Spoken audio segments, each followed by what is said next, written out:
ದ್ವಾಪರ ದಾಟುತ್ತಾ ನನ್ನನೇ ನೋಡಲು ನನ್ನನೇ ಸೇರಲು ಬಂದರಾದಿಕೆ. ಹಾಡಲಿ ಹಾಡಲು ಮಾತಲಿ ಹೇಳಲು ಸಾಧ್ಯವೇ ಇಲ್ಲದ ರಾಗಮಾಲಿಕೆ. ಸಖಿ ಸಖಿ ನನ್ನ ರೂಪಸಿ ಸುಖಿ ಸುಖಿ ನನ್ನ ಮೋಹಿಸಿ ನೀನೇ ನನ್ನ ಪ್ರೇಯಸಿ. ಓಹೋ, ಎಲ್ಲ ಎಂತ ಜ್ಞಾನ ಮಾಡ್ತಾ ಇದ್ದೀರಾ? ಚರಣ ಎಂತ ಅಪ್ಪ ಫೀಲಲ್ಲಿ ಹಾಡು ಹೇಳ್ತಾ ಇದ್ದಾನೆ ಅಂತ ಜ್ಞಾನ ಮಾಡ್ತಾ ಇದ್ದೀರೇನಲ್ಲ? ಹಾಂ, ನಿಮಗೆ ಹೇಳಲೇ ಇಲ್ಲ ನಾನು. ಬೆಳ್ಳಿನ ಮನೆಗೆ ಸೇರಿಸ್ದೆ. ಇನ್ನೆಂತ ಮಾಡೋದು ಮರ್ರ, ಅದೆಂಥದ್ದು ಸಿಟ್ಟು ಮಾಡ್ತದೆ ಅಂತ ನಾನು ಹಾಗೆ ಮಾಡ್ತಾ ಕೂರಕ್ಕಾಗ್ತದ? ಹೇಳೋಕ್ಕೆ ಅದೇನು ಸಿಟ್ಟು ಮಾಡಲ. ಪಾಪ ಈಗೆಲ್ಲ ಸಾರಿಗಿರಿ ಎಲ್ಲ ಕೇಳ್ತು, ತಪ್ಪಾಗಿದ್ದೆಲ್ಲ ಗೊತ್ತಾಗಿದೆ. ಈಗ ನಾ ಹೇಳಿದ್ದು ಕೇಳ್ಕೊಂಡದೆ, ಸುಮ್ಮನೆ ಹೇಳಬಾರ್ದ? ನಾ ಹೇಳಿದ್ದೆಲ್ಲ ಕೇಳ್ತದೆ. ಹಾಗಾಗಿ ಮತ್ತಿನ್ನೆಂತ ಮಾಡೋದು, ನಾನು ಎಷ್ಟು ದಿನ ಅಂತ ಸಾಧಿಸ್ಲಿ? ಹಂಗಾಗಿ ಸರಿ ಬಾ ಅಂತ ಮನೆಗೆ ಬರೋಕ್ಕೆ ಹೇಳಿದ್ದೆ, ಬಂದದ್ದು. ಅಲ್ಲ, ಅದಕ್ಕೂ ಈಗ ಬುದ್ಧಿ ಬಂದದ್ದೆ. ಸುಮ್ಮನೆ ಹೇಳೋದಲ್ಲ, ಬುದ್ಧಿ ಬಂದದ್ದು ಅದಕ್ಕೂ. ಅದು ಭಾರಿ ಇದು ಮಾಡ್ತು. ಅದು ಎಂತಾಗಿದ್ದು ಅಂದರೆ ಅಶ್ವಿನಿನೆಲ್ಲ ನೋಡ್ತಾ ತಲೆಯಲ್ಲಿ ಅಂತ ತುಂಬ್ಕೂತ ಏನೋ ಭಾರಿ ಅಶ್ವಿನಿ ಆರಾಮಲ್ಲದೆ ನನ್ನ ಜೀವನನೇ ಗೋಳು ಅನ್ಕೋತು. ಹಂಗೆ ನ್ಯಾಯ ರೀತಿಯಲ್ಲಿ ನೋಡ್ಬೇಕಂದ್ರೆ ಇದ್ರ ಜೀವನನೇ ಆರಾಮು. ಇದಕ್ಕೆ ಬೇಕಾಗಿದ್ದು ಹುಡ್ಕು ತಿಂತದೆ. ಏನು ಗಂಡನ ಕೈಯಲ್ಲಿ ಕೈ ಚಾಚಬೇಕು ಅನ್ನೋದಿಲ್ಲ.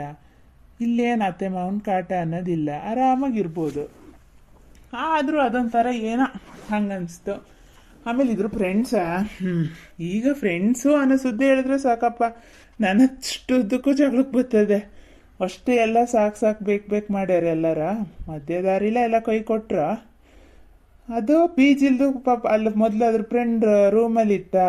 ಅದರಲ್ಲಿ ಎಲ್ಲ ಎಷ್ಟೋ ಸುಮಾರು ಬಾಡಿಗೆ ಎಲ್ಲ ಕಟ್ಬೇಕಿತ್ತು, ಆಗಲ್ಲ ಅಂತ ಪಿ ಜಿಗೆ ಬಂತು. ಪಿ ಜಿಲಿ ಬಂದರೆ ಎಂತ ಎಲ್ಲ ಇಲ್ಲಿಂದ ಹೊತ್ಕೊ ಹೋಗಿತ್ತು, ಪಿ ಜಿಲಿ ಎಲ್ಲ ಹೊತ್ಕೊ ಹೋತು. ಅಲ್ಲಿ ಪಿ ಜಿಲಿ ಇರೋಕ್ಕಾಗ್ದು ಏನು ದಿನ ಅಳೋದು ಕರಿಯೋದು ಮಾಡೋಕ್ಕೆ ಶುರು ಮಾಡ್ತು. ನನಗೂ ಪಾಪ ಅನ್ಸೋದು. ಆಮೇಲೆ ನಮ್ಮ ಮನೇಲಿ ಅಮ್ಮ ಅಪ್ಪ ನಮ್ಮ ಚಿಕ್ಕಪ್ಪಯ್ಯ ಆಗಲಿ ಮತ್ತು ಇವರು ವಾಸ್ಮಾವ ಲಕ್ಷ್ಮತ್ತೆ ಎಲ್ಲ ಫೋನ್ ಮಾಡ್ಕೊಂಡು ಹೇಳ್ತಿದ್ರು. ಆದರೂ ನಾನು ಮನ್ಸು ಗಟ್ಟಿ ಮಾಡ್ಕೊಂಡೇ ಇದ್ದೆ, ಅದು ಏನಾರ ಆಗಲಿ ಅದಕ್ಕೆ ಬುದ್ಧಿ ಬರೋ ತನಕ ಮನೆಗೆ ಸೇರಿಸ್ಬಾರ್ದು ಅಂತ. ಕೊನೆಗೆ ನೋಡಿ ನನಗೆ ಪಾಪ ಅನಿಸ್ತಿತ್ತು. ಆಮೇಲೆ ಒಂದಿನ ಆಫೀಸ್ಗೆ ಬಂದತ್ಲ, ಬಂದೇನು ಕಾಲೊಂದು ಹಿಡ್ಕೊಳೋದೊಂದು ಬಿಡ್ತು. ಹೊತ್ತು ಸಾರಿ ಹಾಗೆ ಹಿಂಗೆ ಅಂತು. ಇನ್ನೆಂತ ಮಾಡೋಕ್ಕಾಗ್ತದೆ, ನಾನು ಮನ್ಸನೇ ಅಲ್ಲ.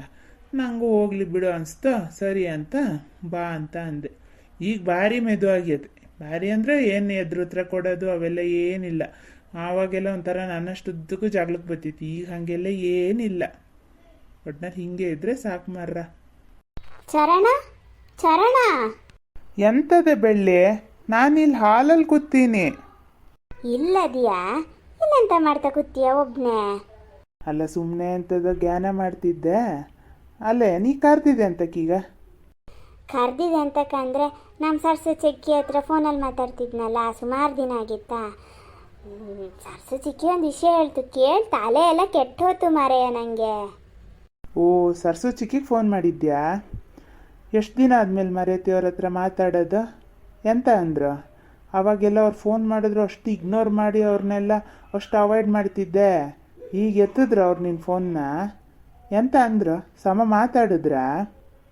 ಹೂನಾ, ನನಗೂ ಒಂಥರ ನಾಚಿಕೆ ಆದಂಗೆ ಆತ. ಆದ್ರೆ ಪಾಪ ಎತ್ತಿತ್ತು ಸರ್ಸು ಚಿಕ್ಕಿ. ನಾ ಸಾರಿ ಹಂಗೆ ಹಿಂಗೆ ಅಂತ ಎಲ್ಲ ಅಂದೆ. ಹ್ಞೂ ಸರಿ ಅಂತ ಅಂದರೆ ಸರಿ ಮಾತಾಡಿದ್ರು. ನನಗೆ ಹೆಂಗೆ ಅನಿಸ್ತದೆ ಗೊತ್ತಾ ಚರಣ, ಎಂಥದ್ದು ಬೇಡ, ನನಗೆಲ್ಲ ಮಜಾ ಮಾಡೋದು ಫ್ರೆಂಡ್ಸು ಅವರೇ ಇಂಪಾರ್ಟೆಂಟು ಅನ್ಕೊ ಹೋದೆ. ಈಗ ಅನಿಸ್ತಾ ಇದೆ ಜೀವನ ಅಂದರೆ, ಜೀವನದಲ್ಲಿ ಖುಷಿ ಸಿಗೋದು ಅಂದರೆ ನಮ್ಮವರು ತಮ್ಮವ್ರ ಜೊತೆ ಇದ್ದು ಎಲ್ಲ ಒಟ್ಟಾಗಿದ್ರೇ ಒಂಥರ ಚಂದ ಅನ್ಸೋದು ಕಣ. ನನಗೀಗ ಒಂಥರ ಏನೋ ಒಂಥರ ಖುಷಿ ಗೊತ್ತಾ, ಎಲ್ಲರ ಹತ್ರ ಆರಾಮಾಗಿ ಮಾತಾಡ್ಬೋದು, ಏನೂ ಅನಿಸಲ್ಲ, ಖುಷಿ ಆಗ್ತದೆ. ಮೊದಲೆಲ್ಲ ಒಂಥರ ಏನಪ್ಪ ಬಿಡು, ಕೆಟ್ಟದಾಗೋದೆಲ್ಲ ಒಳ್ಳೇದಕ್ಕೆ. ಕೆಟ್ಟ ಮೇಲಾರು ಬುದ್ಧಿ ಬಂತಲ್ಲ. ಕುಣ್ಕೂತ ಓಡೋದೆ. ನನ್ನ ಫ್ರೆಂಡ್ಸು ಪಾರ್ಟಿ ಮೋಜು ಮಸ್ತಿ, ಅವ್ರ ಗಂಡಂದ್ರು ಹಂಗದರೆ ಹಿಂಗದರೆ ಅಂತ ಈಗ ಗೊತ್ತಾತಾ? ಹಾಗೆ ಕಣೆ ಬೆಳ್ಳಿ, ನಾವು ಹೆಂಗೆ ಲೈಫ್ ನೋಡ್ತೀವೋ ಲೈಫ್ ಹಂಗೆ ಕಾಣಿಸ್ತಾ ಇರ್ತದೆ. ನೀ ಕೇಳ್ತೀಯಲ್ಲ ನನಗೆ, ಚರಣ ನೀನೊಂಥರ ಬಿಂದಾಸ್ ಕಣ, ಯಾವುದಕ್ಕೂ ತಲೆ ಕೆಡ್ಸ್ಕೊಳಲ್ಲ ಎಂತಕ್ಕೆ ಅಂತ. ನಾ ಇರೋದೇ ಹಿಂಗೆ. ನಂಗೆ ಗೊತ್ತಿಲ್ಲ, ನನ್ನ ಅಮ್ಮನೇಲಿ ಬೆಳೆಸಿದೆ ನಾನು ಹಿಂಗೋ ಏನೋ ಗೊತ್ತಿಲ್ಲ, ಸಣ್ಣಲಿಂದನೂ ಹಿಂಗೆ ಕಣೆ. ನಾ ಯಾವ ವಿಷಯಕ್ಕೂ ಜಾಸ್ತಿ ತಲೆ ಕೆಡ್ಸ್ಕೊಳಲ್ಲ. ನಾನು ಖುಷಿಯಾಗಿ ಜೀವನ ನೋಡೋದು. ಹಾಗಾಗಿ ನಂಗೆ ಹಾಗೆ ಕಾಣಿಸುತ್ತೆ. ಹಾಗಾಗಿ ನಾ ಮೂರೊತ್ತು ಹಾಡ್ಕೊಂಡು ಮಜ್ಜಾ ಮಾಡ್ಕೊಂಡು ಇರ್ತೀನಿ. ತೀರಾ ಎಲ್ಲದೂ ತಲೆಗೆ ಹಾಕ್ಕೊಂಡ್ರೆ ಭಾರಿ ತಲೆ ಕೆಡ್ತದೆ. ಹಾಗಾಗಿ ನಾನು ಅಷ್ಟೊಂದು ಯೋಚನೆನೇ ಮಾಡಲ್ಲ. ಅಲ್ಲ, ನೀ ಹೇಳೋದು ಹೌದಾ? ಹಂಗಂತ ನಿಂತರನೇ ಎಲ್ಲರಿಗೂ ಇರೋಕ್ಕೂ ಆಗಲ್ಲ ಅಲ್ಲ. ಹ್ಞೂ ಬಿಡು, ಅದು ಹೆಂಗಾರ ಸಾಯ್ಲಿ. ಈಗ ಎಂತ ಸರ್ಸಚಿಕ್ಕಿ ಅಂತ ಹೇಳಿದ್ರ ಅಂತ ನಿಂಗೆ ಗಾಬರಿ ಆಗಂಥ ವಿಷಯ ಅಂತ ಹೇಳಿದ್ ಮಾರೇತಿ ಅವರ.